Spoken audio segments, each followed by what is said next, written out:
आप सुन रहे हैं कहानी सात तेरा अनकही सी मोहब्बत। बनारस एक ऐसा शहर जहाँ गंगा की लहरों में सिर्फ पानी नहीं बहता बल्कि हर दिल की अधूरी दुआएं और अनकही मोहब्बत भी बहती है। सुबह का वो नज़ारा, जब सूरज की पहली किरण गंगा पर पड़ती है तो लगता है जैसे सुनहरी चादर बिछ गई हो। उसी पल किसी का भी दिल धड़क उठता है, क्योंकि यहाँ की हवाओं में ही मोहब्बत खुली हुई है। सकरी गलियों में चलते हुए जब इत्र की खुशबू, चाय की भाप और मंदिर की घंटियों की आवाज़ एक साथ कान में पड़ती है तो लगता है जैसे शहर सिर्फ इबादत का नहीं बल्कि दिलों को जोड़ने का भी काम करता है। घाट की सीढ़ियों पर बैठे दो लोग बिना कुछ कहे बस गंगा की तरफ देखते हैं और पानी की हर लहर जैसे उनके दिल की धड़कनों का राज बयां करती है। बनारस में मोहब्बत किसी इजहार का मोहताज नहीं है। यहाँ तो नज़रों का मिलन ही काफ़ी होता है। कहा जाता है जो बनारस आया वो खुद से मिला, और जो यहाँ मोहब्बत कर बैठा वो हमेशा के लिए अमर बन गया।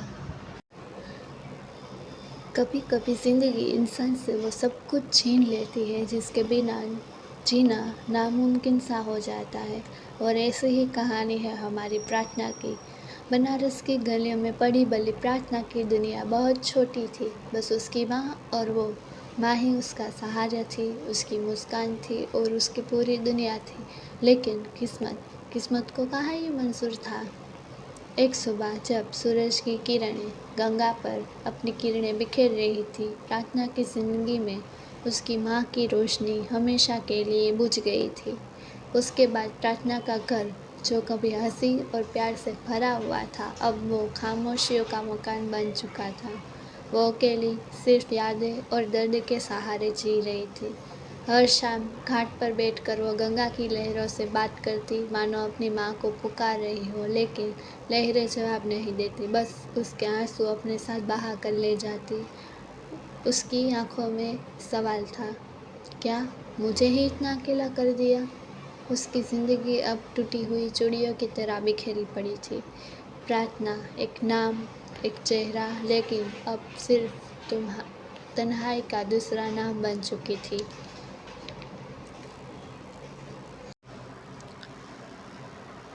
प्रार्थना शांत होकर वहीं घाट पर बैठी हुई थी।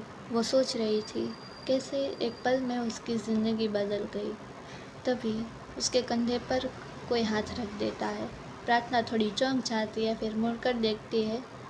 वहाँ पर एक शख्स था। प्रार्थना उस शख्स को देखकर थोड़ी भावुक हो जाती है और उसके गले लगकर रोने लगती है। ये थी निधि, जो प्रार्थना की दोस्त थी, और वो भोपाल से बनारस आई थी। निधि, प्रार्थना, रोना बंद कर दे, देख मैं आ गई हूँ, प्लीज़ रोना बंद कर दे। प्रार्थना, तू जानती है कितनी अकेली पड़ गई हूँ मैं। पहले से ही मेरे पास परिवार नहीं है और अब ये हो गया, क्या करूँ निधि। निधि, प्रार्थना, देख तू अभी बिल्कुल ठीक नहीं है, तुझे आराम की ज़रूरत है, चल हम घर चलते हैं। दोनों घर की तरफ निकल जाते हैं। निधि प्रार्थना को बहला फुसला कर खाना खिलाकर सुला देती है। कुछ दिन ऐसे ही बीत जाते हैं। निधि अपने दिमाग में कुछ सोच रही थी। निधि कुछ दिन बनारस में ही ठहरती है। शाम का वक्त था। गंगा किनारे ठंडी हवा चल रही थी। गंगा आरती की तैयारी घाट पर हो रही थी और कई सारे लोग आरती में शामिल होने के लिए आ गए थे। लेकिन प्रार्थना का मन उन सब चीज़ों से दूर था। उसकी आंखें अब भी भीगी हुई थी। निधि उसके पास बैठी हुई थी। पिछले कई दिनों से वो प्रार्थना के साथ बनारस में ही ठहरी हुई थी, ताकि वह प्रार्थना अकेली महसूस ना करे। निधि धीरे से, प्रार्थना, मैंने तुझे पिछले कई दिनों से बहुत करीब से देखा है। तूने अपने आप को बिल्कुल बंद कर लिया है, खाना भी ठीक से नहीं खाती, रात को सोती नहीं है, ऐसे कब तक चलेगा। प्रार्थना टूटी हुई आवाज़ में, निधि, मैं कोशिश करती हूँ, पर माँ की तस्वीर हर पल मेरे आँख के सामने रहती है। उसका आंगन, उनकी बातें, उनका सब कुछ रह रह कर मेरे हर पल में बस वही महसूस करती हूँ। निधि उसका हाथ पकड़ते हुए और यही वजह है कि मैंने एक फ़ैसला किया है। मैं तुझे ऐसे नहीं रहने दे सकती प्रार्थना। मैं तुझे यहाँ अकेला नहीं छोड़ सकती हूँ। तू मेरे साथ भोपाल चलेगी। प्रार्थना चकित होकर, भोपाल? लेकिन निधि, मेरा घर, मेरी माँ की यादें, सब तो यही है। निधि दृढ़ता से, यादें दिल में होती है प्रार्थना, जगह में नहीं। अगर तू यहीं रहेगी और यहीं रहेगी ना तो टूट जाएगी। भोपाल भोपाल में माहौल बदलेगा, नए लोग मिलेंगे और मैं तेरे साथ हूँ ना, शायद वहीं से तू अपनी ज़िंदगी को दोबारा संभाल पाएगी। प्रार्थना चुप हो जाती है। उसकी आँख में गंगा की लहरें पर टिक जाती है।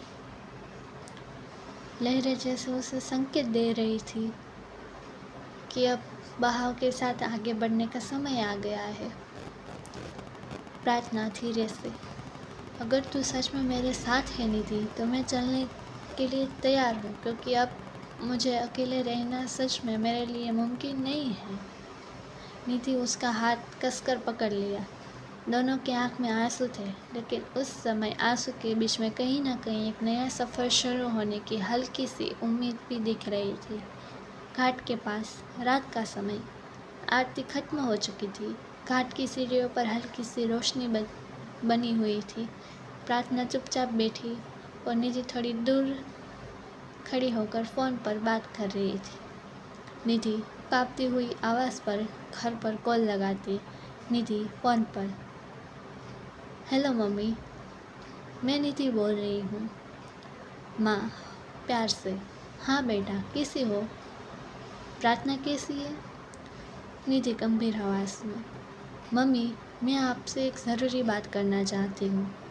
माँ चौंकते हुए, क्या हुआ, सब ठीक तो है ना? निधि आँख में आंसू भरते, मम्मी प्रार्थना बिल्कुल अकेली हो गई है। आंटी के जाने के बाद उसकी हालत बहुत ख़राब है। मैंने उसे कई दिन से देखा है, वो खाती पीती भी नहीं और हर वक्त रोती ही रहती है। कुछ पल के लिए फ़ोन पर खामोशी छा गई।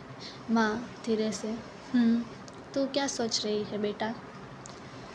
निधि, मम्मी मैं चाहती हूँ प्रार्थना हमारे साथ भोपाल आ जाए। मैं उसे यहाँ अकेला नहीं छोड़ सकती हूँ। उसे अपनेपन की ज़रूरत है और वो मुझे तभी मिलेगा जब वो हमारे साथ रहेगी। माँ बेटा, अगर तू इतना सोच रही है तो उसे ले आ हमारे घर। उसका भी घर है हमारा, और उसके लिए थोड़ा सहारा बनना हमारी भी जिम्मेदारी है। निधि आँख में आंसू बह निकलते हैं। उसकी राहत निधि की आँख से आंसू बह निकलते हैं। उसने राहत की सांस ली। निधि धीमे सुन, थैंक यू मम्मी, मुझे पता था आप मुझे समझेगी। फ़ोन कट कर निधि प्रार्थना को देखा। प्रार्थना गंगा की ओर ताक रही थी, बिल्कुल खोई हुई। निधि उसके पास बैठकर उसके कंधे पर हाथ रखा। निधि मुस्कुराकर, प्रार्थना अब कोई टेंशन नहीं है, मैंने मम्मी से कह दिया है, तू मेरे साथ भोपाल चलेगी। यहाँ तक तुझे वहाँ नया परिवार मिलेगा। प्रार्थना की आंख में फिर से आंसू बह निकलते हैं, लेकिन इस बार उन आंखों में थोड़ा सा सुकून भी था। निधि, प्रार्थना तुम्हें पता है, मुझे भी यह घर बहुत अच्छा लगता है। गंगा की ठंडी हवाएं, लहरों की आवाज़, सब कुछ बहुत सुकून देता है। और यहाँ रहकर मुझे लगता है जैसे हर परेशानी थोड़ी हल्की हो जाती है। प्रार्थना हल्की मुस्कान के साथ, हाँ सच में यहाँ का माहौल बहुत अलग है। निधि, प्रार्थना मैं तुझे एक बात बताना चाहती हूँ। मैं तुझे मेरे फैमिली मेम्बर्स के बारे में कुछ बताना चाहती हूँ। एटलीस्ट तू भोपाल पहुँचे और उन सबसे मिले तो तुझे उनके बारे में कुछ तो पता होना चाहिए ना। प्रार्थना, हाँ बताओ। निधि, सबसे पहले तो हमारे दादाजी थोड़े मजाकिया है, पर हर बात में हंसी ढूंढ लेते हैं। दादी जी बहुत प्यार करती है, पर हर किसी की चिंता करती है और हर काम में ध्यान रखती है। फिर मम्मा थोड़ी सख्त है, लेकिन दिल से बहुत स्नेही है। पापा गंभीर दिखते हैं, पर किसी की मदद करने से पीछे नहीं हटते। और मेरा एक बड़ा भाई थोड़ा शरारती है और मजाक करना पसंद करता है, लेकिन अगर किसी को मुश्किल में देखता है तो सबसे पहले मदद करने वाला वही होता है। प्रार्थना धीरे धीरे मुस्कुराने लगती है, उसके चेहरे पर हल्की खुशी झलकने लगती है। प्रार्थना, सच में तुम्हारा परिवार बहुत प्यारा लगता है जैसे यहाँ आकर थोड़ी राहत मिल जाएगी। निधि, मैं यही तो चाहती हूँ, मैं चाहती हूँ कि तू यहाँ अकेले महसूस ना करे। हम धीरे धीरे सब कुछ ठीक कर देंगे। निधि, प्रार्थना, हमें भोपाल कब जाना है? कितने दिन ऐसे हम घाट पर बिताएंगे? तुम मूव ऑन कैसे करेंगे अगर हम यहाँ से नहीं जाएंगे तो? प्रार्थना, तू सही कह रही है निधि, हमें अब यहाँ और नहीं रुकना चाहिए वरना मेरा यहाँ से जाना मुश्किल हो जाएगा। हम कल ही भोपाल जाने की तैयारी करेंगे निधि। निधि, ठीक है, मैं टिकट्स बुक कराती हूँ। प्रार्थना, हाँ मैं तैयार हूँ, अब मैं डर नहीं रही, बस थोड़ा सी घबराहट है, पर तू साथ है मेरे, इसलिए सब कुछ ठीक हो जाएगा। दोनों घाट की ओर देखते हैं। गंगा की लहरें जैसे उन्हें एक नया सफ़र के लिए आशीर्वाद दे रही थी। निधि ने तुरंत टिकट्स बुक करे, दोनों ने अपनी तैयारी शुरू कर दी। प्रार्थना ने अपनी सारी चीज़ें समेटी, अपनी माँ की फ़ोटो ली, कुछ उसकी यादें ली और सारी यादों को समेट कर वो भोपाल जाने के लिए अपने सामान को पैक करने लगी। निधि, प्रार्थना, सुबह की ट्रेन है, हमें सुबह निकलना होगा। प्रार्थना, ठीक है। सुबह का वक्त। प्रार्थना और निधि दोनों अपने बैग्स लिए स्टेशन पर खड़ी थी। स्टेशन पर अब ट्रेन आ चुकी थी, दोनों स्टेशन में बैठ जाती है। प्रार्थना और निधि के बैग साथ लेकर ट्रेन में बैठ गई। धीरे धीरे ट्रेन चल पड़ी और बनारस पीछे छूटता गया। प्रार्थना मन ही मन है, बनारस तुम्हारी यादें हमेशा मेरे साथ रहेगी, पर अब भोपाल एक नया सफ़र की शुरुआत करनी है मुझे। दोनों ने चाय पी, किताब पढ़ी, कभी कभी खिड़की से बाहर का दृश्य देखा। ट्रेन की आवाज़ और धीरे धीरे बदलती हुई धरती ने प्रार्थना को मन को थोड़ी शांति दी। 2 दिन का सफ़र खत्म हुआ। दोनों भोपाल के स्टेशन पर पहुंच गए। स्टेशन पर हल्की भीड़ थी और शाम का रोशनी का वातावरण सुनहरा बना रहा था।